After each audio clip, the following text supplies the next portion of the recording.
Namaskaram. 1,000 names and 1,000 stories. 450th name SATRAAYA NAMAH. At Naimisharanyam, sage Shaunaka and many other sages had assembled to conduct a grand and extended Vedic ritual known as the SATRAAYA. This sacrificial session continued over many years. According to tradition, during the intervals when the ritual was not actively taking place, the sages were not to idle away their time or sleep. Instead, they believed that even these pauses should be spent meaningfully in noble and purposeful ways. When the sages asked sage Shaunaka how they could spend their time in meaningfully, without wasting even a moment, the wise Shaunaka replied, "The Supreme Lord, who is worshipped through all sacrifices, is especially pleased by the Satra Yajna. This Yajna is a unique and special form of worship dedicated to the Lord. In this particular Satra, every participating sage performs the ritual from the position of Yajamana, the sacrificial patron. Therefore, in the midst of this sacred offering, the most fitting and noble way to spend our time is to listen to the divine stories of the Lord, which is itself a profound act of devotion and spiritual merit." At that very moment, Suta Pauranika, the son of Romaharshana and a disciple in the lineage of Vedavyasa, arrived at the gathering. Suta Pauranika was renowned for his exceptional ability to eloquently narrate all the Puranas that had been graciously composed by Vyasa. Upon seeing him, the faces of all the assembled sages blossomed like fresh lotus flowers in full bloom, radiating joy and reverence. Whenever Suta Pauranika narrated the Puranas, he would become deeply immersed in devotion, completely losing awareness of himself as he recounted the divine glories of the Lord. So intense was his spiritual absorption that he would often tremble with emotion and even fall into a trance.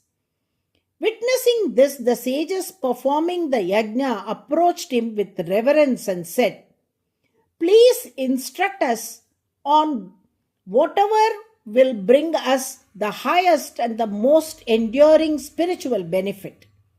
In particular, we long to hear about the divine plays, the Leelas of Lord Vishnu when he descended to earth as Krishna. Kindly bless us with that sacred narration." To this, Suta Pauranika humbly responded, "I offer my salutations to the sage Shuka, the son of Vedavyasa and my revered Guru. It was Vedavyasa, the compiler of the Vedas, who composed the Srimad Bhagavatam, a Purana that lovingly gathers and presents the divine plays of Lord Krishna. His son, the great sage Shuka, imparted this sacred knowledge to King Parikshit over the course of 7 days. This Srimad Bhagavatam is a treasure trove of Lord Krishna's glories and divine Leelas described in rich detail. It is the distilled essence of all the Vedas, unmatched by any other Purana in its depth, beauty, and spiritual potency. It has the power to purify the mind and uplift the soul. Now, with devotion in my heart, I shall begin to narrate the Srimad Bhagavatam to you. In the first canto, Suta Pauranika expounded upon the glories of Paramatman, the Supreme Soul, the path of Bhakti Yoga, and the life story of King Parikshit. In the second canto, He described how sage Shuka began his teachings to Parikshit, introducing the various incarnations of the Supreme Lord. The third canto covers the creation of the universe, the Varaha incarnation, the boar incarnation, and the teachings of Kapila Muni. In the fourth canto, he narrated sacred stories such as divine lineage of Dhruva, the life of King Prithu, and other noble rulers. The fifth canto included the profound accounts of Lord Rishabha and Jadabharatha, illuminating the path of renunciation and inner realization. In the sixth canto, he narrated the tale of Vritrasura, a demon, with deep devotion. The seventh canto was devoted to the inspiring story of Prahalada, the great child devotee of Lord Narasimha.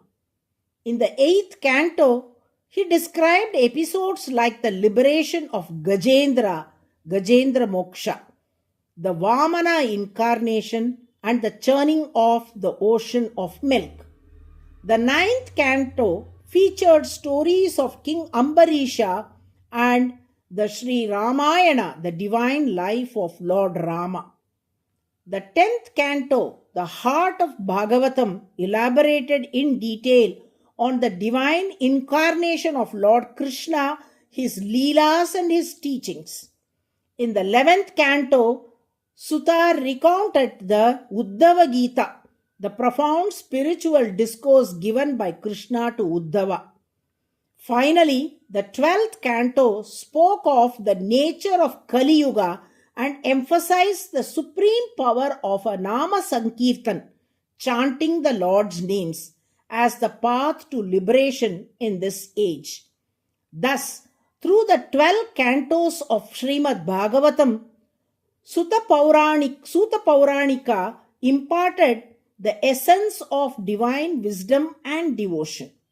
Having joyfully listened to the sacred narration, the sages gracefully completed their SATRAAYA, experiencing deep spiritual bliss and receiving the divine grace of Lord Vishnu. They turned to Sutta Pauranika with gratitude and said, "To have listened to the glories of the Lord in the midst of this SATRAAYA, which itself is a grand act of worship offered to him, is indeed a rare and great fortune. It is your divine narration that made this possible."